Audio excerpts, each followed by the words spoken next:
How many times in the last few weeks have you wished for a coronavirus vaccine? As we isolate and count down the days till scientists save us from COVID-19, there couldn't be a greater reminder of the power of vaccines.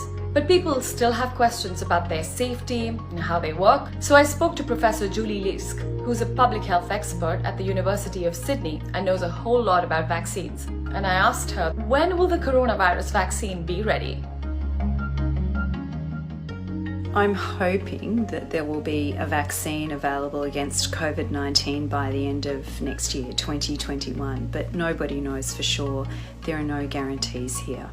Scientists around the world are working hard right now to develop a vaccine. They're using these really innovative approaches to vaccine development based partly on what was learnt from previous SARS and Ebola responses.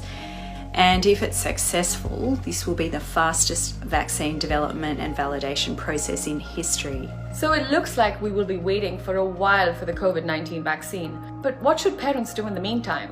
Should children still get their routine vaccines, even in the middle of this global pandemic? Some families might be worrying right now about taking their child to the clinics for vaccination or for regular checkups. It's really important to keep getting your child's usual vaccines. Vaccines prevent other serious diseases, so it's important that children and babies keep their vaccinations up to date and stay healthy. You might also find that COVID-19 is temporarily changing the way vaccination services are offered. If you're not sure whether your immunisation service is running, just check with your healthcare provider. If you can't get to a clinic when your child's next vaccinations are due for some reason, make a note somewhere to try to remind yourself once that service resumes again. Okay, now what about parents with newborns? How can they protect their babies from coronavirus? The good news is that most newborns only have mild symptoms or no symptoms of COVID-19 at all. You might have heard some media reports of young children being infected or even dying from it.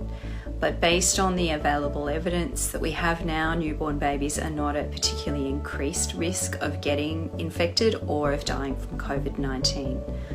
But of course, we still want to minimise risk of COVID-19 or any infectious disease in our babies.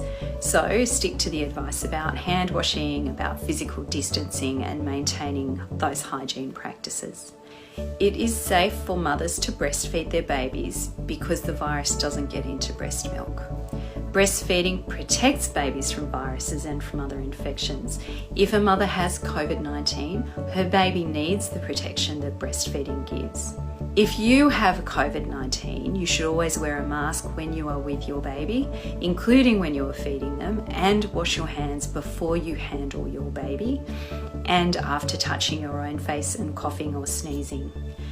And also wipe down the countertops and the diaper changing stations with disinfectant wipes regularly. Or if you don't have that, just warm soapy water and then drying it well.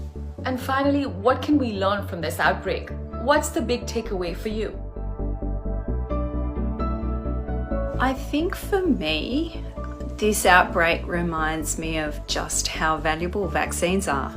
That without the protection of vaccines, diseases like COVID-19 can spread really quickly and with serious consequences.